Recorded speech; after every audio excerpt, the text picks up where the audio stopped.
କେବି sir କେବି knowledge academy ତରଫରୁ ଆପଣମାନଙ୍କୁ ସ୍ୱାଗତ ଜଣାଉଛନ୍ତି।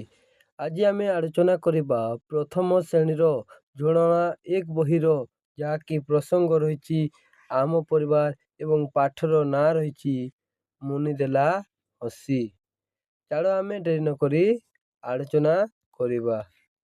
ନା କୁହାଯାଇଛି ଯେ ଅମର ବାବୁ ମୋଟର ଗାଡ଼ିରେ ବସି ବୁଲିବାକୁ ବାହାରିଲେ। ସାଥିରେ ଘର ଲୋକମାନେ ଥିଲେ।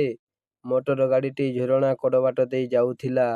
ବାଟରେ ମକା ଆଦି ସବୁଜ କ୍ଷେତ ସଭିଏ ଖୁସିରେ ଦେଖୁଥିଲେ। ନା କୁହାଯାଇଛି ଅମର ବାବୁ ନାମକ ଜଣେ ଲୋକ ମୋଟର ଗାଡ଼ିରେ ବସି ବୁଲିବାକୁ ବାହାରିଲା। ତାଙ୍କ ସାଥିରେ ଲୋକମାନେ ବି ଥିଲେ, ତାଙ୍କ ପରିବାରର ଲୋକମାନେ। ଏବଂ ମୋଟର ଗାଡ଼ିଟି ଝରଣା କଡ଼ ବାଟ ଦେଇ ଯାଉଥିଲା ଏବଂ ସେମାନେ ବାଟରେ ଦେଖିଲେ ମକା ଆଦି ସବୁଜ କ୍ଷେତ ସେମାନେ ଦେଖିଲେ ଏବଂ ସଭିଏ ଦେଖିଲେ ଏବଂ ଖୁସି ହେଉଥିଲେ। ତାପରେ କ'ଣ ହେଲା ନା ଝରଣା ପାଖରେ ଗଛଟିଏ ଥିଲା। ଗଛ ପାଖରେ ଗାଡ଼ି ଅଟକିଲା। ବଗଟି ସେଠାରେ ମାଛ ଧରି ବସିଥିଲା। ନା ଏଇ ଝରଣା ପାଖରେ ତାଙ୍କର ଗାଡ଼ି ଆସି ଅଟକିଲା ଏବଂ ଏଇ ଗଛ ପାଖରେ ହିଁ ଅଟକିଲା। ବଗଟି ସେଠାରେ ମାଛ ଧରି ବସିଥିଲା। ଏଇ ବଗ ସେଠାରେ ମାଛଟିଏ ଧରି ବସିଥିଲା। ତାପରେ କ'ଣ ହେଲା ନା ହଠାତ୍ ମାଛଟି ତା ପାଟିରୁ ତଳକୁ ଖସି ପଡ଼ି ଛଟପଟ ହେଲା ଏବଂ ବଗର ପାଟିରୁ ହଠାତ୍ ମାଛଟି ଖସି ପଡ଼ି ମାଛଟି ଛଟପଟ ହେବାକୁ ଲାଗିଲା। ସେ ପୁଣି ମାଛକୁ ନେବାକୁ ଆସୁଥିଲା। ଅମର ବାବୁଙ୍କ ଝିଅ ମୁନି ଟିକି ମାଛଟିକୁ ଧରିନେଲା। ସେ ବଗ ଯେତେବେଳେ ମାଛଟିକୁ ପୁଣି ନେବା ପାଇଁ ଆସିଲା, ସେତେବେଳେ ଅମର ବାବୁଙ୍କ ଝିଅ ମୁନି ଟିକି ମାଛଟିକୁ ଧରିନେଲା। ଫଳରେ ବଗଟି ମାଛ ଧରି ପାରିଲା ନାହିଁ। ସେ ଅସମର୍ଥ ହେଲା ମାଛ ଧରିବାରେ। ତାପରେ କ'ଣ ନା କୁହାଯାଇଛି ନା ସେ ତାକୁ ନେଇ ଝରଣା ପାଣିରେ ଛାଡ଼ିଦେଲା। ମାଛଟି ଖୁସି ହୋଇ ମୁନିକୁ ଚାହିଁଲା। ମୁନି ତାକୁ ଦେଖି ହସିଲା। ମାଛଟି ପାଣି ଭିତରକୁ ମନ ଖୁସିରେ ଚାଲିଗଲା। ନା କ'ଣ ହେଲା, ସେ ତାକୁ ଝରଣା ପାଣିରେ ଛାଡ଼ିଦେଲା। ସେଇ ମାଛଟିକୁ ମୁନି କ'ଣ କଲା ନା ଝରଣାରେ ଛାଡ଼ିଦେଲା। ବୁଝୁଛ ନା ନାଇଁ? ଏ ଝରଣାରେ ଛାଡ଼ିଦେଲା। ମାଛଟି ଝରଣାରେ ଯେମିତି ଛାଡ଼ି ଦେଇଛି, ମାଛଟି ଖୁସି ହୋଇ ମୁନିକୁ ଚାହିଁଲା। ମୁନି ତାକୁ ଦେଖି ହସିଲା। ମୁନି ସେ ମାଛଟିକୁ ଦେଖି ହସିଲା। ମାଛଟି ପାଣି ଭିତରକୁ ମନ ଖୁସିରେ ଚାଲିଗଲା। ତାପରେ ଏଠାରେ ସମାପ୍ତ ହୋଇଛି। ଏବେ ଆମେ ଅଭ୍ୟାସ ଆଡ଼କୁ ଯିବା। ନା ଅଭ୍ୟାସରେ କ'ଣ କୁହାଯାଇଛି ନା ପ୍ରଥମ ପ୍ରଶ୍ନ 1 ନମ୍ବର ଆସ କଥା ହେବା। କ ନମ୍ବର ପ୍ରଶ୍ନ ଅମର ବାବୁ କେଉଁଥିରେ ବସି ବୁଲି ବାହାରିଥିଲେ? ଆମେ ପଢ଼ିଥିଲେ ଅମର ବାବୁ ମୋଟର ଗାଡ଼ିରେ ବୁଲି ବାହାରିଥିଲେ। ସମସ୍ତେ କ'ଣ ଦେଖି ଖୁସି ହେଉଥିଲେ? ଆମେ ପଢ଼ିଥିଲେ ସମସ୍ତେ ମକା ଆଦି ସବୁଜ କ୍ଷେତ ଦେଖି ସେମାନେ ଖୁସି ହୋଇଥିଲେ। ତାପରେ ନା କ'ଣ କହୁଛି ଗ ନମ୍ବର ପ୍ରଶ୍ନ ନା ବଗଟି କ'ଣ ଧରିଥିଲା? ନା ଆମେ ପଢ଼ିଲେ ବଗଟି ମାଛଟିଏ ଧରିଥିଲା। ଘ ନମ୍ବର ପ୍ରଶ୍ନ କ'ଣ କହୁଛି ନା ମାଛଟି କିପରି ବଞ୍ଚିଲା?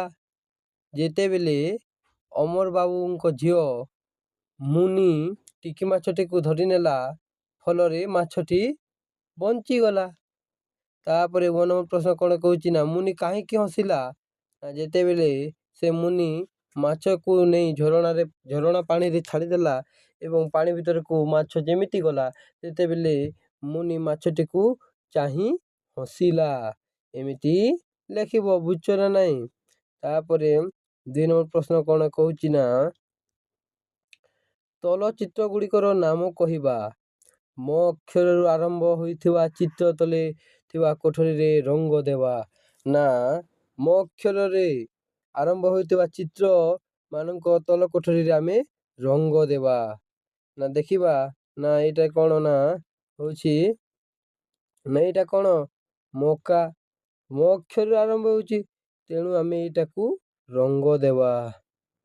ଏମିତି ରଙ୍ଗ ଦେବ। ତାପରେ ଏଇଟା କାଉ କ ଅକ୍ଷରରୁ ଆରମ୍ଭ ହେଉଛି, ଏହାକୁ ଛାଡ଼ିଦେବା, ତୁମେ କରିବ ନାହିଁ।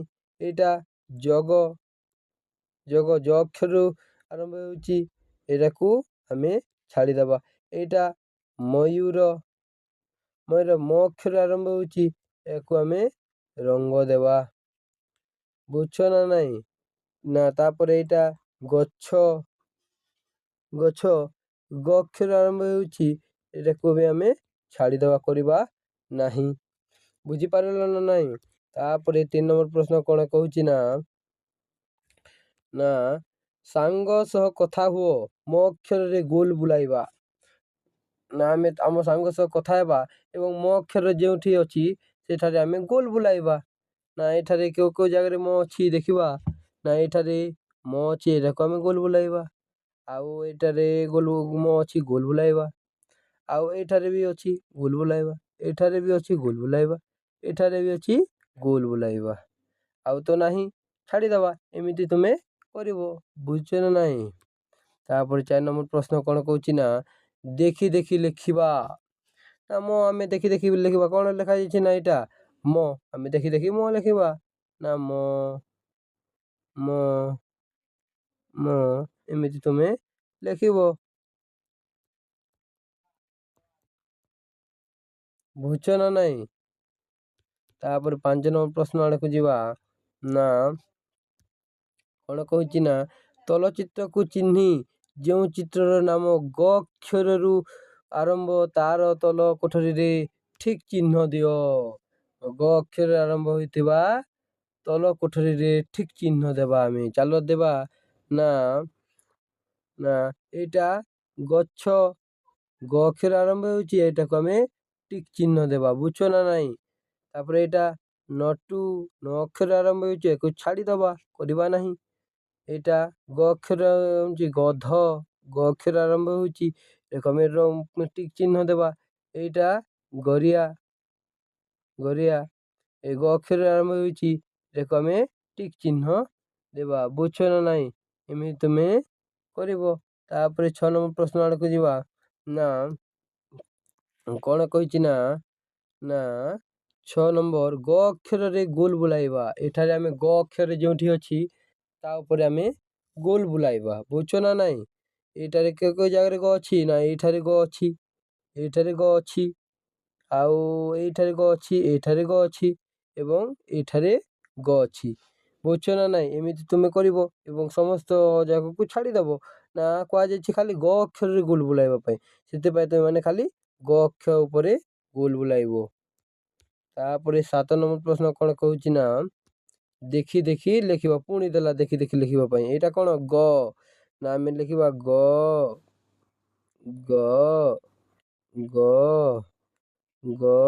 ଏଇଠାରେ ଲେଖିବା। ତୁମେ ଘରେ ଲେଖିବ ଏମିତି। ବୁଝୁଛ ନା ନାହିଁ? ତାପରେ 8 ନମ୍ବର ପ୍ରଶ୍ନ ନା ତଳଚିତ୍ରକୁ ଚିହ୍ନି ଯେଉଁ ଚିତ୍ରର ନାମ ର ଅକ୍ଷରରୁ ଆରମ୍ଭ ତାର ତଳ କୋଠରୀରେ ଠିକ୍ ଚିହ୍ନ ଦିଅ। ବୁଝୁଛ ନା ନାହିଁ? ଯେଉଁ ଚିତ୍ରର ନାମ ର ଅକ୍ଷରରୁ ଆରମ୍ଭ ହେଉଛି ତାର ତଳ କୋଠରୀରେ ଆମେ ଠିକ୍ ଚିହ୍ନ ଦେବା। ଠିକ୍ ଚିହ୍ନ ଦେବା ଯେ ଚାଲ ଆମେ ଏଇଟା କ'ଣ ପିଲାମାନେ ରଥ, ଏଇଟା ରସୁଣ, ଏଇଟା ଅରଟ, ଏଇଟା ରକେଟ। ବୁଝୁଛ ନା ନାହିଁ? ଏଇଟାରେ ପ୍ରଥମ ଅକ୍ଷର ଆରମ୍ଭ ହେଉଛି, ଏଟାକୁ ଆମେ ଠିକ୍ ଚିହ୍ନ ଦେବା। ଏଇଠାରେ ବି ସେମିତି ଅଛି ର ଅକ୍ଷର, ପୁଣି ଏଇଟାକୁ ଠିକ୍ ଚିହ୍ନ ଦେବା। ଏଇଟା କିନ୍ତୁ ଅ ଅକ୍ଷର ହେଉଛି, ଏଇଟାକୁ ଆମେ ଛାଡ଼ିଦେବା। ଏଇଟାର ଅକ୍ଷର ଆରମ୍ଭ ହେଉଛି, ତେଣୁ ଏହାକୁ ବି ଆମେ ଠିକ୍ ଚିହ୍ନ ଦେବା। ବୁଝୁଛ ନା ନାହିଁ? ଏମିତି ତୁମେ କରିବ। ତାପରେ 9 ନମ୍ବର ପ୍ରଶ୍ନ କ'ଣ କହିଲା ନା 9 ନମ୍ବର ସାଙ୍ଗ ସହ କଥା ହୋଇ ର ଅକ୍ଷରରେ ଗୋଲ ବୁଲାଇବା। ନା ଆମ ସାଙ୍ଗମାନଙ୍କ ସହ କଥା ହେବା ଏବଂ ଯେଉଁଠାରେ ର ଅକ୍ଷର ଅଛି ସେଠାରେ ଆମେ ଗୋଲ ବୁଲାଇବା। ନା କେଉଁ କେଉଁ ଜାଗାରେ ର ଅକ୍ଷର ଅଛି? ନା ଏଇଠାରେ ର ଅକ୍ଷର ଅଛି, ଏଇଠାରେ ର ଅକ୍ଷର ଅଛି, ଏଇଠାରେ ର ଅକ୍ଷର ଅଛି, ଏଇଠାରେ ବି ଏବଂ ଏଠାରେ ବି ଏବଂ ଏଇଠାରେ ବି ଅଛି ର ଏବଂ ସବୁ ଯାକକୁ ତୁମେ ଛାଡ଼ିଦେବ, ଖାଲି ର ଅକ୍ଷରକୁ ଗୋଲ ବୁଲାଇବ। ବୁଝଛ ନା ନାହିଁ? ତାପରେ 10 ନମ୍ବର ପ୍ରଶ୍ନ, ନା ଦେଖି ଦେଖି ଲେଖିବା। ପୁଣି ଦେଲା, ଏଇଟା କ'ଣ ପିଲାମାନେ? ର, ନା ର ର ର ର ର ର ର ର ଏମିତି ତୁମେ ଲେଖିବ। ବୁଝଛ ନା ନାହିଁ? ତାପରେ 11 ନମ୍ବର ପ୍ରଶ୍ନ କ'ଣ ଦେଲା? ନା 11 ନମ୍ବର ପ୍ରଶ୍ନ, ନା ଆସ ତଲ ଶବ୍ଦ ଗୁଡ଼ିକୁ ପଢ଼ିବା। ନା ଏଇ ଶବ୍ଦ ଗୁଡ଼ିକୁ ଆମେ ପଢ଼ିବା। ଏଇଟା କ'ଣ ପିଲାମାନେ? ଚଟ, ଏଇଟା ମଗ, ଏଇଟା ଗରମ, ଏଇଟା ଟଗର, ଏଇଟା ଚମ, ଏଇଟା ଚର, ଏଇଟା ମଗର, ଏଇଟା ମଟର। ବୁଝିପାରୁଛ ନା ନାହିଁ? ତାପରେ ଆମେ 12 ନମ୍ବର ପ୍ରଶ୍ନ ଆଡ଼କୁ ଯିବା। ନା କ'ଣ କହୁଛି? ନା 12 ନମ୍ବର ପ୍ରଶ୍ନ, ଅକ୍ଷର ଯୋଡ଼ି ଶବ୍ଦ ଗଢ଼ିବା, ଲେଖିବା ଓ ପଢ଼ିବା। ନା ଆମେ ପ୍ରଥମେ କ'ଣ କହିବା? ଶବ୍ଦ ଯୋଡ଼ି ଅକ୍ଷର ଯୋଡ଼ି ଶବ୍ଦ ଗଢ଼ିବା ପ୍ରଥମେ। ନା ଚାଲ ଆମେ ଅକ୍ଷର ଯୋଡ଼ି ଶବ୍ଦ ଗଢ଼ିବା। ନା ଏଇଟାରେ ଟଗର, ଟଗର ଗୋଟିଏ ଶବ୍ଦ ହେଲା। ତାପରେ ମଟର, ତାପରେ ମଗର, ଏମିତି ତୁମେ ଲେଖିବ। ତାପରେ କ'ଣ ଦେଲା କହିଲା? ନା ଚାଲ ଆମେ ଲେଖିବା। ଲେଖିବା କହିଛି ନା ଏଇଠାରେ? ନା ଆମେ ଲେଖିବା। ଲେଖିବା କ'ଣ? ନା ଟଗର, ଏଇଟା ମଟର, ଏଇଟା ମଗର ଲେଖିଲେ। ଏବଂ କ'ଣ କହୁଛି ତାପରେ? ନା ପଢ଼ିବା। ଆମେ ଚାଲ ପଢ଼ିବା। ଏଇଟା ଟଗର, ମଟର, ମଗର। ବୁଝିପାରୁଛ? ତାପରେ 13 ନମ୍ବର ପ୍ରଶ୍ନ ଆଡ଼କୁ ଯିବା। ନା କ'ଣ କହୁଛି? ଚିତ୍ର ଗୁଡ଼ିକର ନାମ କୁହ। ଯେଉଁ ଚିତ୍ରର ନାମ ଅ ଧ୍ୱନିରୁ ଆରମ୍ଭ, ସେହି ଚିତ୍ର ତଳେ ରଙ୍ଗ ଦିଅ। ଅ ଧ୍ୱନିରୁ ଆରମ୍ଭ ହେଉଥିବା ଚିତ୍ର ତଳେ ଆମେ ରଙ୍ଗ ଦେବା। ନା ଏଇଟା କ'ଣ? ଅରଟ, ଏଇଟା ଅଙ୍ଗୁର, ଏଇଟା ଅସରପା, ଏଇଟା ଅଦା। ବୁଝଛ ନା ନାହିଁ?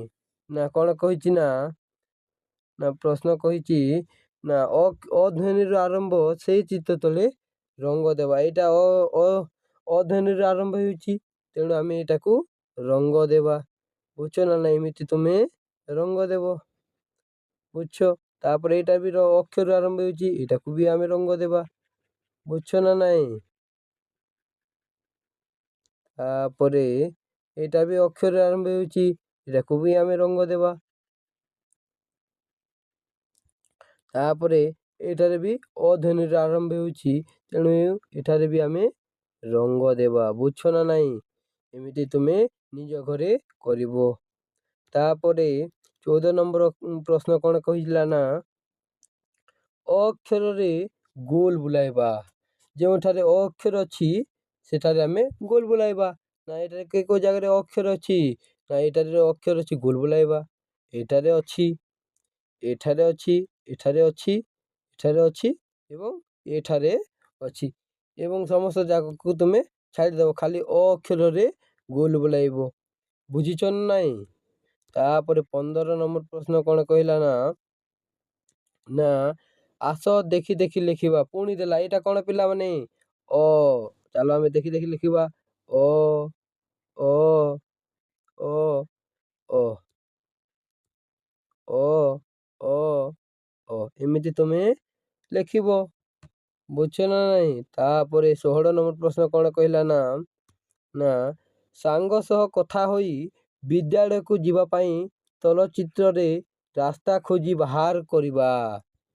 ନା ଆମେ ଆମ ସାଙ୍ଗ ସହ ବିଦ୍ୟାଳୟକୁ ଯିବା ପାଇଁ ଚଳଚ୍ଚିତ୍ରରେ ରାସ୍ତା ଖୋଜି ବାହାର କରିବା। ଏଇ ଚିତ୍ରରେ ରାସ୍ତା ଖୋଜି ଆମେ ବିଦ୍ୟାଳୟକୁ ଯିବା ଆମ ସାଙ୍ଗ ସହ। ଚାଲ ଆମେ ଯିବା।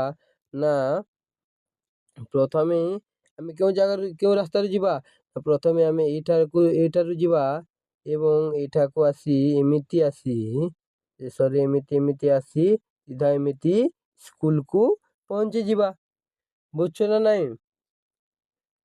ତାପରେ କ'ଣ ପ୍ରଶ୍ନ ଦେଲା ନା ଏଠାରେ ପିଲାମାନେ ତୁମର ସମସ୍ତ ପ୍ରଶ୍ନ ଉତ୍ତର ସରିଛି। ଯଦି ଭିଡ଼ିଓଟି ଭଲ ଲାଗିଛି ତାହେଲେ ଲାଇକ୍, ସେୟାର, କମେଣ୍ଟ ଏବଂ ଆମ ଚ୍ୟାନେଲକୁ ସବସ୍କ୍ରାଇବ୍ କରିବ। ରହିଲି, ଜୟ ଜଗନ୍ନାଥ।